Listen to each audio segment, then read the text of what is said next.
Today I am flying Vueling, Spain's largest budget carrier. The journey will take us from Malaga in southern Spain to Las Palmas on the island of Gran Canaria. Now, Vueling has experienced massive success in recent years, and they are today the second biggest airline in the country, but their reputation is rather mixed. So, is Vueling a good low-cost airline? Well, let's take a flight on their Airbus A320 and find out.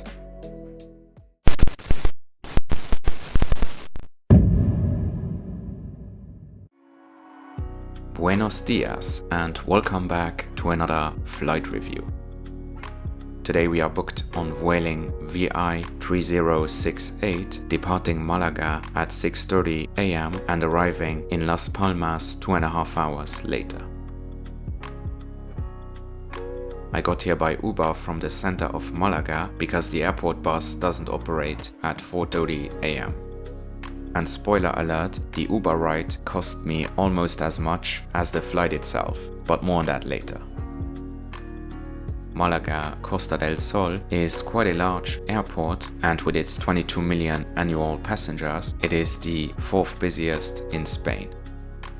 The airport currently operates two terminals, T2 and T3. The latter opened in 2010, and it's where the majority of flights, including mine, depart from. I didn't have any bags to drop, so I went straight through security. No passport check at this point because we are on a domestic flight. Security ended up taking about 20 minutes because even at this early hour, the airport was rather busy. The gate area has all the usual amenities and it wasn't too full. Founded in 2004, Vueling is today Spain's second largest airline by destinations and fleet size. They fly to over 90 locations within Europe, North Africa and the Middle East with a strong focus on Western Europe. They operate an all-Airbus fleet of 136 aircraft, with the A320-200 being the most common variant. In 2013, Vueling was acquired by IAG, which also owns Iberia, Aer Lingus and BA. Thanks to this ownership structure, you can earn and redeem Avios points, which is quite rare among European low-cost airlines.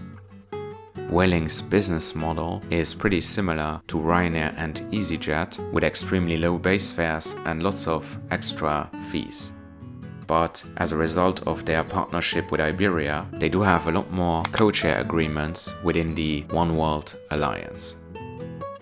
This is my first time flying Vueling, and much like other European budget carriers, the reviews online aren't the best.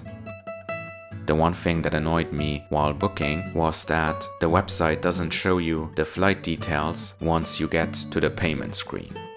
As such, you really gotta double check while entering before reaching the payment screen, otherwise you might have to start all over again and the fare could have risen.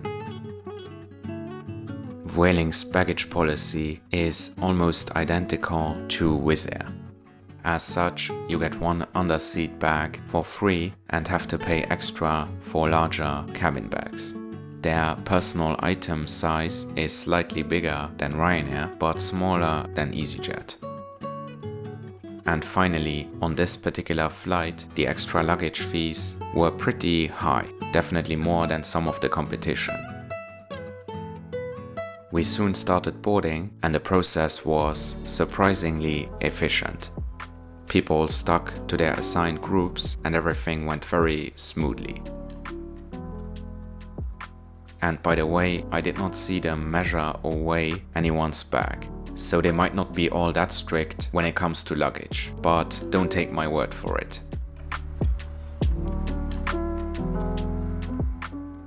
We boarded at a remote gate, and my ride to Las Palmas is an Airbus A320-200 delivered 11 years ago. This plane fits 180 passengers and the cabin is in a standard 3+3 layout. I am sitting in 26 Alpha today, a window seat in the back of the plane. And yeah, the seats are relatively comfortable and the legroom isn't great, but on par with the competition. There is a tray table, a coat hook, and a seat back pocket. The cabin wasn't the cleanest, but on the plus side, you do get USB ports. In summary, a classic European low-cost product, but perfectly fine for a couple of hours. We departed bang on time and took off just before sunrise.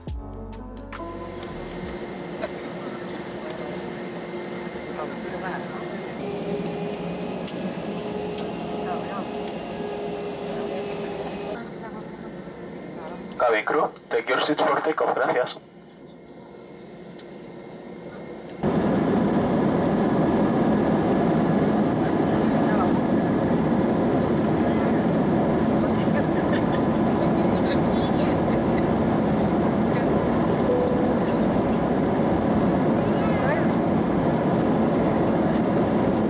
Please remain seated with your seatbelt securely fastened until the seatbelt sign has been switched off. We recommend you keep your seatbelt fastened whenever you are seated. When the seatbelt sign is switched off, you may use larger electronic devices. Please be careful when opening the overhead lockers.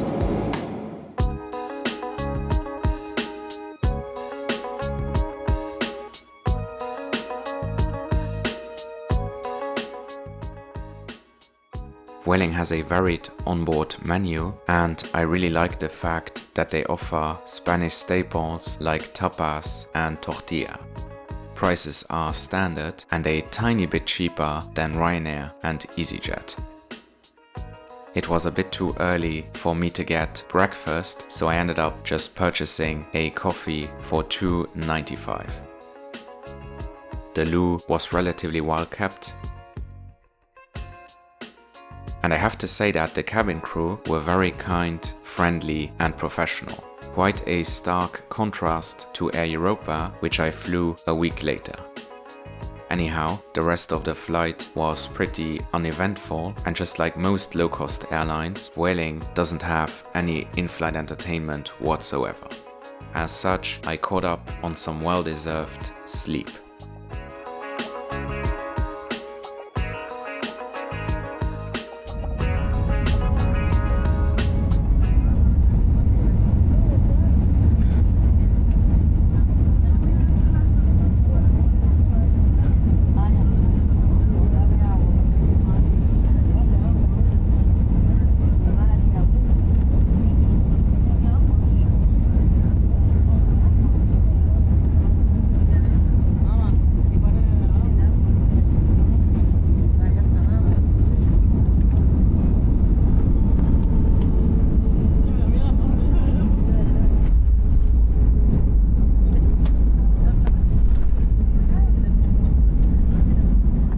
Now make and receive calls and use the data services on your mobile phone and handheld electronic devices.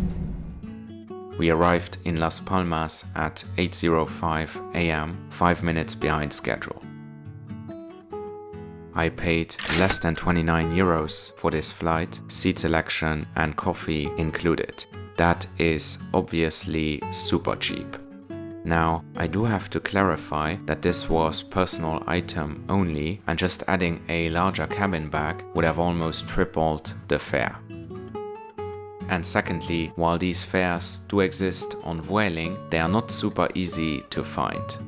On the day that I traveled, there were lots of Vueling routes between Andalusia and the Canary Islands, but only this particular 6:30 a.m. flight was cheap. All the others had a base fare of around 100. On the plus side, Vueling is a very punctual airline, with over 89% of their flights arriving on time in February 2025, according to Aviation Business News. Anyhow, this was a rather decent flight, and I was positively surprised by the product, cabin crew and onboard menu. Very solid for a budget carrier. Now, I would love to know, have you flown Vueling before? And if so, what do you think? Thanks very much for watching and see you soon. Hasta luego.